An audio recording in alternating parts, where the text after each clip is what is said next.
Gospodine Tindal, koji su glavni zaključci današnje sednice Upravnog odbora Evropskog Progresa?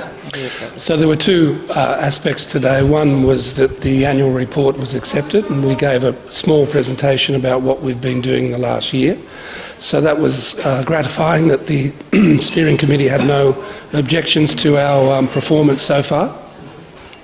Dakle, dva su aspekta u odgovoru na vaše pitanje. Jedan je da je predstavljen i prihvaćen naš godišnji izveštaj, dakle onome što je urađeno protekle godinu dana i drago nam je što nas je, što nije bilo nikakve primedbi na naš rad do sada.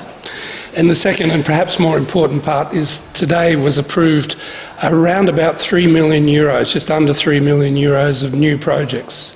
1.5 million for infrastructure, for Roma inclusion, 150,000, for SME and small business support, over 300,000, for Golia Mountain, for further development of Golia Mountain, which is a very important project coming up the next 10 years, it was approved, for youth employment, another very important project, and two terms of references for vocational training for future, for working with the employment services, and where grants will be given later on after that's advertised.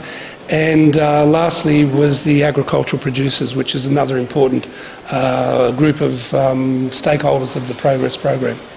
Sorry, did I go? Dakle, drugo i verovatno važnije jeste da je praktično raspodeljen iznos od malo ispod 3 miliona eura za različite projekte, od toga 1,5 milion za infrastrukturne projekte, neki 150.000 za inkluziju Roma, zatim za mala i srednja preduzeća, za razvoj Golija, planine Golija, to je vrlo važan projekat koji se planira za narednih nekih 10 godina, zapošljavanje mladih i tako dalje, i dva poziva u stvari koja slede za planu stručnog obrazovanja i poljoprivredne proizvodnje. To nam je isto jako bitno. And just to finalize that section is I think for each of the projects we also have a reserve list.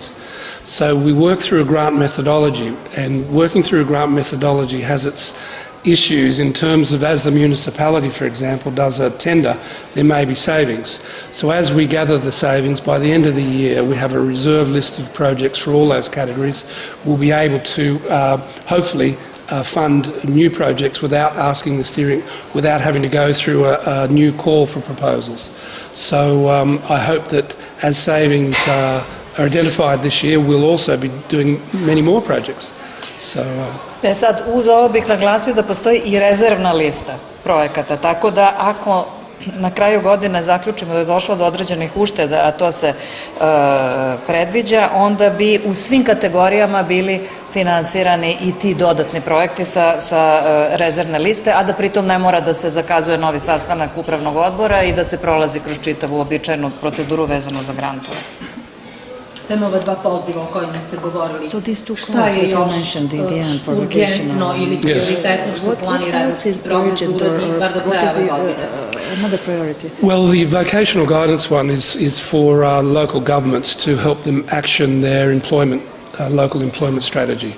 And we'll be giving grants to local governments, but also for them to work with individuals, and particularly those who need support, vulnerable groups, long-term unemployed, elderly and youth, to get back into the workforce. So that could be very important, will be very important as well.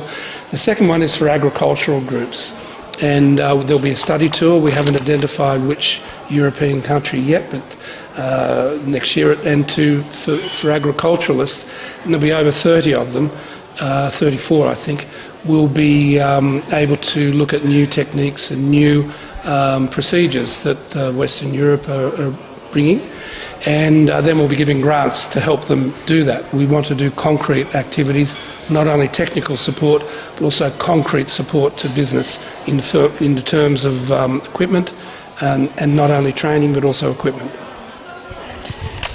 Dakle, u vezi s tim pitanjem, kada je stručna obuka u pitanju, tu praktično planiramo da uključimo lokalne vlasti da bi se potpomoglo zapošljavanje, posebno onih grupa koje su da se vrate zapravo u radnu snagu, da li su to ranjive grupe, nezaposleni, stariji, omladina, te u tom smislu ovo jako važno. A kada je reč o poljoprivrednoj proizvodnji, tu planiramo studijsko putovanje, još ne znamo tačno gde. 32 poljoprivrednika će na tom studijskom putovanju imati priliku da se upoznaju sa novim tehnologijama, novim procedurama. Reč je o grantovima koje ćemo onda dati ne samo za tehničku podršku, već i za konkretniju, za kupovinu opreme i sl. Hvala. Hvala.